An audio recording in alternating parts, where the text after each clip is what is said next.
ఖమ్మం, నల్గొండ, వరంగల్ ఉమ్మడి జిల్లాలు. దీంట్లో 34 అసెంబ్లీ నియోజకవర్గాలు ఉంటాయి. దాదాపుగా 6 పార్లమెంటరీ సెగ్మెంట్స్ ఉంటాయి. Vast and huge area. ఇందులో 4,65,000 మంది ఓటర్లుగా ఎన్రోల్ అయ్యారు. ఎవరికి వాళ్ళు యథాశక్తి వాళ్ళు ఓటర్లుగా ఎన్రోల్ చేసుకోవడం మనకు తెలుసు. ఎవరైతే కాంటెస్ట్ చేస్తున్నారో వాళ్ళు చేసుకుంటారు. కానీ ఇది బై ఎలక్షన్ కింద వచ్చింది కాబట్టి హార్డ్లీ ఒక 3 years మాత్రమే ఈ టర్మ్ ఉంటుంది. ఇంతకుముందు కత్తి వెంకటస్వామి గారు చెప్పినట్టు నన్ను నల్గొండలో కూడా ఎవరు అడిగారు, తీర్మానం వలన ఈ మధ్య బ్లాక్ మెయిలర్ కింద పాపులర్ అయ్యాడు సార్ అంటే. ఎవరిని బ్లాక్ మెయిల్ చేసిండు? అందుకే తీర్మానం వలన ఏమన్నా అంటే నేనే బ్లాక్ మెయిలర్ అయితే ఎవరిని బ్లాక్ మెయిల్ చేస్తున్నా ఒక్కళ్ళంటే ఒక్కళ్ళు కనీసం ఇవన్నీ బ్లాక్ మెయిల్ చేసి ఒక పైసా తీసుకోండి అని చెప్తే 27 లోపలే నేను విత్డ్రా అయిపోతా, ఓపెన్ పబ్లిసిటీ స్టేట్మెంట్ ఇస్తా, పబ్లిక్ స్టేట్మెంట్, నేను కాంటెస్ట్లో ఉండను అని చెప్పాడు. ఇది ఊరికేనే కేటీఆర్ ఆ మధ్య అన్నాడు, ఓ 30 యూట్యూబ్ ఛానల్ మొత్తం ఉదరగొట్టి మమ్మల్ని ఉడగొట్టినాయి, మేము కూడా పెట్టుకుంటే బాగుండేదని. ఇప్పుడు ఆ కార్యక్రమంలో ఆయన 30 యూట్యూబ్ ఛానల్ పెట్టి ఆయన మీద విషయం జిమ్మేటువంటి ప్రచారం చేసేటువంటి కార్యక్రమం తప్ప తీర్మానం వలన ఎవరిని బ్లాక్మెయిల్ చేసింది లేదు. ఆయన కేవలం ఒక జర్నలిస్ట్ స్పిరిట్తో, ఒక స్ఫూర్తితో ప్రజా సమస్యల మీద స్పందించాడు. ఆయన క్యూ న్యూస్ నేను కూడా చాలా సందర్భాలు చూసిన.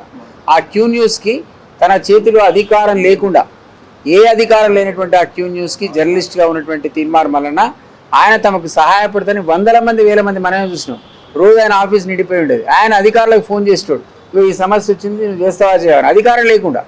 అట్లాంటి తీర్మానం వలన నిజంగానే శాసన మండలికి మనం పంపిస్తే ఆ ఉన్న అధికారంతో ఏం చేయగలుగుతుంది? ఎందుకంటే అధికారంలో కాంగ్రెస్ కూడా ఉంది, తనకేమో అఫీషియల్ అది వస్తుంది, పవర్ వస్తుంది. ఈ రెండు జత కుడితే ఏం చేయగలుగుతాడో అద్భుతాలు చేయగలుగుతాయని మనందరికీ తెలుస్తుంది. ఎందుకంటే ఎంతోమంది మనం చూసినాం ఎమ్మెల్సీలకు ఉండి. నేను నా కౌన్సిల్లో ఎమ్మెల్సీ ఉన్న సందర్భంలో ఒక 10 మంది ఎప్పుడు ఏ ప్రశ్న వేయలేదు, ఎమ్మెల్సీలు ఉన్నారు, టర్మ్ కూడా అయిపోయింది, అంటే అవకాశం రాలేదు, పాపం వాళ్ళు వాడుకోరు. అట్లాంటి ఎమ్మెల్సీలు కూడా ఉంటారు. ఈయనట్లా కాదు, ఆయన తన వాయిస్ వినిపిస్తాడు, ప్రజల పక్షాన వాయిస్ వినిపిస్తాడు, మాతో కొట్లాడతాడు, అంటే ఒక పార్టీతో కొట్లాడతాడు, అధికారులతో కొట్లాడతాడు. అట్లాంటి వాడు గెలవాల్సిన అవసరం ఉంది. మీ మిత్రుడుగా, జర్నలిస్ట్ మిత్రుడికి కూడా అట్లాంటి వాడికి అధికారం అప్పచెప్తేనే నిజమైనటువంటి స్వామిక సాంప్రదాయాలు కొనసాగుతాయి. ఇది ఒక ఆస్పెక్ట్. ఇంకోటి ఏమంటున్నా అంటే కేటీఆర్ ఆయన మిత్రుడు చెప్పినట్టు, వెంకటస్వామి గారు చెప్పినట్టు, అసలు బీజేపీకి హక్కే లేదు ఓటాడడానికి. ఎందుకంటే గ్రాడ్యుయేట్ ఎమ్మెల్సీలో మనకు ముఖ్యంగా కావాల్సింది ఏంటంటే ఇక్కడ గ్రాడ్యుయేట్స్ అంతా నిరుద్యోగులు ఎక్కువ మంది ఉంటారు, ఉద్యోగులు ఉంటారు, టీచర్లు ఉంటారు, అదేవిధంగా మామూలు గ్రాడ్యుయేట్స్ నిరుద్యోగులు ఎక్కువ మంది ఉంటారు. వాళ్ళందరూ కూడా ఆశిస్తారు దానివల్ల మాకేమైనా లాభం జరగాలి, ఉద్యోగ ఏర్పాటు జరగాలి, ఉపాధి అనేది కావాలని. అట్లాంటిది బీజేపీ ఒక్కొక్క సంవత్సరం 2 కోట్ల ఉపాధి అవకాశాలు కల్పిస్తారు. 2 కోట్లు 10 ఏళ్ళు వాళ్ళ అధికారంలో ఉన్నారు కదా. మరి ఆ 20,000 కోట్ల మందికి ఉద్యోగాలు వచ్చినాయా? ఉపాధి వచ్చిందా? ఉద్యోగం రాదు. ఉద్యోగం ఇంపాసిబుల్. అది స్టేట్లో ఉండదు, సెంటర్లో ఉండదు. ఉపాధి అవకాశాలంటే స్కిల్ ఇప్పించాలి, ఓ కంపెనీ పెట్టుకోవాలని లోన్ ఇవ్వాలి, ఆయన స్వయం కాళ్ళ మీద నిలబడే పరిస్థితి. అది ఎక్కడ చేసిన దాఖలాలు దేశవ్యాప్తంగానే లేవు అసలు. పోనీ రాష్ట్రంలో కేటీఆర్ చెప్తున్నాడు మేము 2 లక్షల ఉద్యోగాలు ఇచ్చినామని. ఆ 2 లక్షల ఉద్యోగాలు ఇచ్చి పేపర్ లీకేజ్ ఒకళ్ళిద్దరితో సంబంధం, దానికి ఏం పెద్ద ఇంపార్టెన్స్ లేదని వాళ్లే కన్స్టిట్యూట్ చేసుకున్న సిట్ ద్వారా దాదాపు 101 మంది అరెస్ట్ అయ్యారు. అంటే ఆ సిట్ ద్వారా, అంటే దాని అర్థం ఏంటంటే 2016 నుంచి ఈయన ఏ నోటిఫికేషన్ ఇచ్చినా పేపర్ లీక్ అట, లేదా పిఏ బంధువు, లేదా ఆయన బంధువు, టీఆర్ఎస్ కార్యకర్తల ఉద్యోగాలు తప్ప మామూలు ఉద్యోగాలు రాలేదని అర్థం అయిపోతుంది. 2 లక్షలు ఇచ్చినా కూడా ఆ పరిస్థితి, అంటే మెరిట్ ఉన్నవాడికి రానేలేదు ఆ 2 లక్షల ఉద్యోగాలు కూడా. ఆ విధమైనటువంటి మిస్ మేనేజ్మెంట్కి కారణమైనటువంటి కేటీఆర్ ఈరోజు వచ్చి మనకు నీతులు చెప్పి ఓటాడడం అంటే అంతకంటే సిగ్గుచేటు ఇంకోటి లేదు. అంటే కేటీఆర్కు హక్కు లేదు, టీఆర్ఎస్ అభ్యర్థికి హక్కు లేదు, బీజేపీ కూడా హక్కు లేదు క్వశ్చన్ చేయడానికి. ఎందుకంటే వాళ్ళు తమకున్న ఇక్కడ 10 years వీళ్ళు, అక్కడ 10 years వాళ్ళు సంపూర్ణంగా వేస్ట్ చేసింది. అది తెలంగాణకు ద్రోహం చేసింది. దాని నుంచి ప్రత్యేకంగా నేను చెప్పాల్సిన అవసరం. మేమంతా ఉద్యమకారులు, మీరంతా ఉద్యమకారులు. తెలంగాణ ఉద్యమ నేపథ్యంలో మనందరం ఉద్యోగాలు కూడా వదులుకొని రాజీనామా చేసి ఉద్యమంలో దూకిన వాళ్ళ. అధికారం వచ్చిందంటే బంగారు పొడల్లో తీసుకెళ్లారు ప్రజలు. మనందరం కలిసి తెలంగాణ అప్పచెప్తే వాళ్ళు తెలంగాణను సంపూర్ణంగా విధ్వంసం చేశారు. వైద్య రంగం కానీ, విద్యారంగం కానీ, ఏదైనా సరే ఏ రంగమైనా తీసుకోండి, అసలు వాళ్ళు టచ్ చేయని రంగమే లేదు. ప్రతి రంగంలో అవినీతి అవినీతి అవినీతి. 100 రూపాయలు డెవలప్మెంట్ ఖర్చు పెడితే 60 రూపాయలు ఇంటికి పోయి, 40 రూపాయలు ప్రజలకు పోయి. అంత అవినీతి మనం ఎక్కడ చూడలేదు. ఇంత ఎవరు జాగీర్దారు సామంతరాజులు లెక్క ఎమ్మెల్యేలు, మంత్రులు, వాళ్ళకి సంబంధించిన ఎంపీలు లూటీ చేసిన తెలంగాణ యథేచ్ఛగా. ఆ కారణం చేతనే కదా ప్రజలు విసిగి వేసారి కాంగ్రెస్ని అధికారంలో తీసుకొచ్చింది. సో ఈ రోజు నాటి పరిస్థితిలో ఒక డెమోక్రటిక్ ఫార్మ్ ఆఫ్ గవర్నమెంట్ వచ్చింది, ప్రజలకు అందుబాటులో ఉంది, మంత్రులు అందుబాటులో ఉన్నారు, ముఖ్యమంత్రి అందుబాటులో ఉన్నారు. ఇంతకుముందు ఆయన చెప్పినట్టు మొదటి సంతకమే ఒక వికలాంగులకు సంతకం పెట్టి ఉద్యోగం ఇచ్చిండు ఆయన. సో నినాక మొన్న అధికారంలోకి వచ్చిన 30,000 ఉద్యోగాలు రిక్రూట్మెంట్ చేయడం జరిగింది. కొన్ని వాళ్ళ టైంలో స్టార్ట్ అయినవి అయితే అయి ఉండొచ్చు, బట్ ఆ స్ఫూర్తితో అయితే పేపర్ లీకేజ్ లేకుండా ఎవరికి మెరిట్ ఉందో వాళ్ళకైతే 30,000 ఉద్యోగాలు అయితే ఇచ్చినాం కదా. సో జాబ్ క్యాలెండర్ కూడా ఇచ్చినాం. విదిన్ 1 yearలో 2 lakhs జాబ్స్ కూడా ఇచ్చేటువంటి సంకల్పం ఉంది. కాబట్టి మిగిలిన నిరుద్యోగులు ఏవైతే ఉన్నారో వాళ్ళు కూడా స్కిల్ సెంటర్స్ పెట్టి, ఎందుకంటే మనమంతా 10 ఏళ్ల నుంచి ఆ పిల్లల్ని వాడుకున్నాం. వాళ్ళు తెలంగాణ ఉద్యమంలో బ్రహ్మాండంగా పనిచేశారు. చేయడం వల్ల ఇతర రాష్ట్రాలతో పోటీ పడేటువంటి శక్తి లేకుండా అయిపోయింది. మద్రాసు వంతోనో, ఢిల్లీ వంతోనో, బెంగళూరు వంతో మన పిల్లాడు పోటీ పడలేడు. ఎందుకంటే వాడు పుద్దాక మన వెనక జై తెలంగాణ కూడా తిరిగాడు.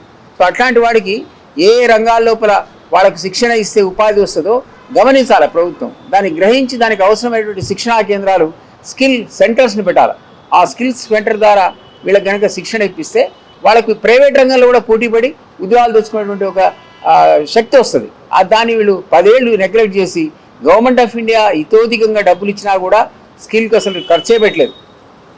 ఆ విధంగా వేస్ట్ చేసిన టైంని. సో ఉద్యోగులను వాళ్ళ వయసు దాటిపోయి వాళ్ళకి ఉద్యోగం రాదా, ఉపాధి రాదా, ఇట్లాంటి నిరుద్యోగులంతా ఈరోజు రిజిస్టర్ చేసుకొని ఓటర్లకు ఉన్నటువంటి సందర్భం. వాళ్ళందరికీ మీ ద్వారా నేను అప్పీల్ చేస్తున్నా, తీర్మానం మనం గెలిపియండి. ఆయన గెలిపేయడం అంటే కాంగ్రెస్ని గెలిపేయడమే. కాంగ్రెస్ గెలిపేయడం అంటే రేవంత్ గెలిపేయడమే. రేవంత్ని గెలిపేయడం అంటే మీ భవిష్యత్తుకు మీరు బాటలు వేసుకున్నట్టే. అది ఉద్యోగ భవిష్యత్తు కావచ్చు, లేదా ఉపాధి భవిష్యత్తు కావచ్చు, లేదా సొంతంగా మీరు కంపెనీలు పెట్టుకునే విషయం కావచ్చు. ఇవన్నీ కూడా సంపూర్ణంగా మేము హామీ ఇస్తున్నాం. మీ ద్వారా వరంగల్ ప్రజలకు, నల్గొండ, ఖమ్మం పట్టభద్రులందరికీ కూడా ఎవరైతే గ్రాడ్యుయేట్ ఓటర్స్ ఉన్నారో అందరికీ కూడా మేము భరోసా ఇస్తున్నాం. మాది బాధ్యతగా మీ సమస్యలు మా సమస్యలుగా, మీ ఉద్యోగ అవకాశాలు, మీ ఉపాధి అవకాశాలు మావిగా భావించి మేమందరం కూడా చేస్తాం. ఇంతమంది మిత్రుడు అన్నాడు, ఆ టైంలో మేము అధికారంలో లేము, పోరాటం తెలంగాణ తప్ప అధికారం వచ్చే టైం కల్లా మేము అధికారం దూరంగా ఉన్నాం. కాబట్టి వీళ్ళ నిజానికి నేను అధికారం లేకుండా కూడా జాబ్ మేళాస్ పెట్టి ట్విన్ సిటీస్లో ఇవన్నిట్లో జాబ్ మేళాస్ పెట్టి 10,000 మందికి ఉద్యోగాలు ఇచ్చినాడు. 10,000 మందికి, మీరు ఆశ్చర్యపోతున్నారు, 10,000 మందికి ప్రైవేట్ ఎంప్లాయ్మెంట్ ఇప్పించిన నేను. ఒక్కొక్క జాబ్ మేళ 10 మేళాలు పెడితే 100 కంపెనీలు తీసుకొచ్చి జాబ్ మేళాలు పెట్టాము. అది కూడా చేస్తాం మేము. ప్రభుత్వ రంగంలో కాకుండా ప్రైవేట్ రంగంలో కూడా మన పిల్లలకు ఉద్యోగాలు ఇచ్చేటువంటి ఆ సంకల్పం కూడా మాకుంది. తీర్మానం వలన కనుక మీరు గెలిపించండి. ఆయన ద్వారా కూడా మేము వరంగల్లో కూడా జాబ్ మేళాలు పెట్టిస్తా. అట్లా ప్రైవేట్ కంపెనీస్ ఏముంది, వాడికి ఎట్లా ఉద్యోగం చేసేటోడు కావాలి. బాంబేడు కావచ్చు, బెంగళూరు కావచ్చు, హైదరాబాద్ కావచ్చు, వరంగల్ కావచ్చు. కాబట్టి తీసుకొచ్చి క్యాంపు పెడితే వాకిన్ ఇంటర్వ్యూ సాయంత్రం కల్లా జాబ్ మేళా కంప్లీట్ అవుతుంది. అవసరమైన వాళ్ళను శిక్షణ తీసుకొని పోతాడు. అక్కడ ఇనిషియల్ జాబ్ అయితే దొరుకుతుంది. అట్లా ఒక 10,000 జాబ్స్ బిలీవ్ మీ. మేము గత ఎమ్మెల్సీ టర్మ్లో నేను అధికారం లేకుండా కూడా 10 జాబ్ మేళాలో 10,000 మందికి ఉద్యోగాలు ఇప్పించాను. హైదరాబాద్ జంట నగరాల లోపల, అదేవిధంగా ఖమ్మం లోపల, ఇక్కడ వరంగల్లో జాబ్ మేళా కండక్ట్ చేయలే కానీ భువనగిరిలో కూడా కండక్ట్ చేస్తున్నాం. సో అవి కూడా మేము ఫ్యూచర్లో ప్లాన్ చేసి ప్రైవేట్ రంగ సంస్థలను కూడా తీసుకొచ్చి ఉద్యోగాలు ఇప్పించే ప్రయత్నం కూడా ఖచ్చితంగా మన గ్రాడ్యుయేట్స్ చేస్తామనేటువంటి వాగ్దానం మీ ద్వారా ఇస్తూ మరొకసారి అప్పీల్ చేస్తున్నా. తీర్మానం మల్లన్న, ఆ పేరు కూడా తీర్మానం మల్లనే ఉంటుంది.